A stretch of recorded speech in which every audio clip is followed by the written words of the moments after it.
छोटन पाठक एक बहुत ही गरीब आदमी था। उसके परिवार में 3 सदस्य थे, एक छोटा बेटा, पत्नी और छोटन पाठक की माँ। छोटन की माँ को गार्डनिंग करने का बहुत ही शौक था। वो अपने घर के पास में छोटे छोटे बर्तनों और डब्बों में काफी पेड़ लगाया करती थी और वो मोनू को भी अपने साथ पौधे लगाने के लिए रखा करती थी।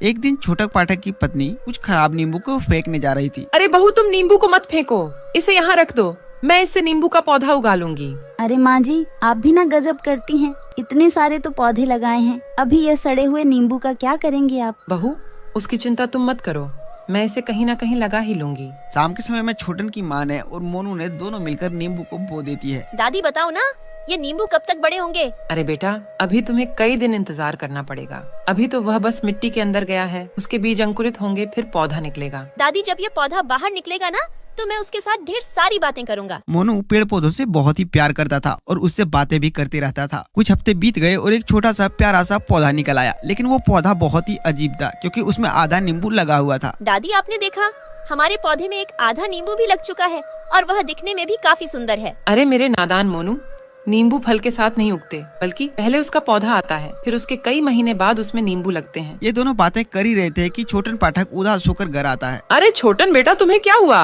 पता नहीं माँ, मेरे सर में अचानक से दर्द हो रहा है और मुझे बहुत बुखार भी लग गई है। अरे बेटा, आराम कर ले और कुछ दवाई अभी खा ले, तुम्हें अच्छा लगेगा। धीरे धीरे छोटन की हालत और खराब होती गई और उसे पास के हॉस्पिटल में भर्ती कराना पड़ा। ऐसे ही एक दिन मोनू अपने पौधों को पानी डाल रहा था। मेरे प्यारे पौधों, अब मैं कुछ दिनों तक तुम्हें पानी नहीं डाल पाऊंगा, प्लीज मुझे माफ करना, और ना ही मैं तुमसे बातें कर पाऊंगा। तभी आधे नींबू के पौधे से आवाज आई, अरे प्यारे बच्चे, तुम्हें क्या हुआ? मेरे पापा की तबीयत बहुत ही खराब है और हम सब बहुत ही परेशान हैं।